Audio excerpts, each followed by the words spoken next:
Hello les amis, on vient de recevoir dans notre boutique un nouveau produit que j'ai d'ailleurs commandé pour mon atelier et c'est une machine à tailler électrique de la marque Sacto, la School Pro.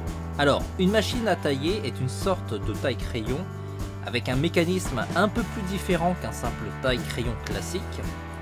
C'est une machine qui coûte autour des 150 €, donc c'est assez cher si on compare toujours à un taille-crayon. Ça peut sembler stupide, un peu comme la gomme électrique.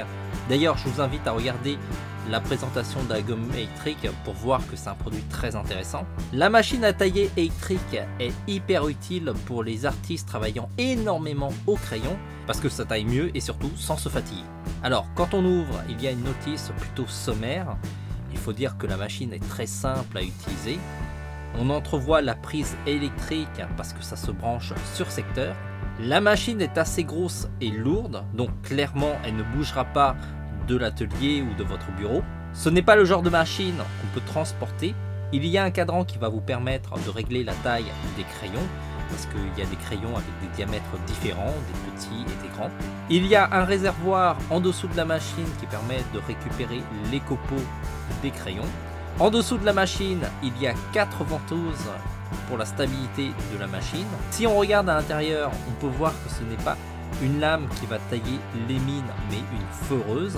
Ça permet de tailler énormément de crayons et surtout la longévité de ce type de pièce est assez longue.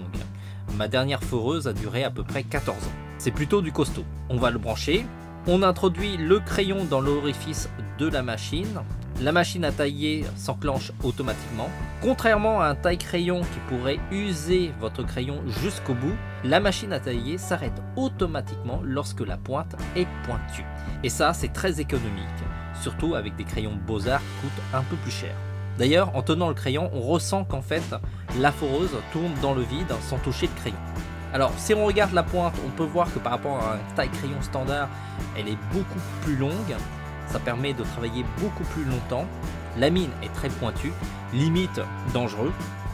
Si vous avez un usage limité des crayons de couleur, il est clair qu'un simple taille-crayon devrait faire l'affaire. Cette machine est destinée à des artistes travaillant énormément au crayon, comme ceux qui font des portraits au crayon de couleur, ou sinon des salles de classe ou des entreprises comme des studios d'animation. Voilà, merci d'avoir suivi cette présentation jusqu'au bout. Même si vous n'allez pas vous équiper de ce type de machine, c'est intéressant de savoir que ça existe. Cette machine est dans une boutique parce qu'on doit avoir des outils les plus pointus pour satisfaire des professionnels et des artistes très exigeants afin de faciliter leur travail et libérer leur créativité. On vous met le lien de ce produit dans les commentaires. N'hésitez pas à me dire ce que vous en pensez de cette machine, ça nous intéresse. On se dit à très vite. En attendant, dessinez bien.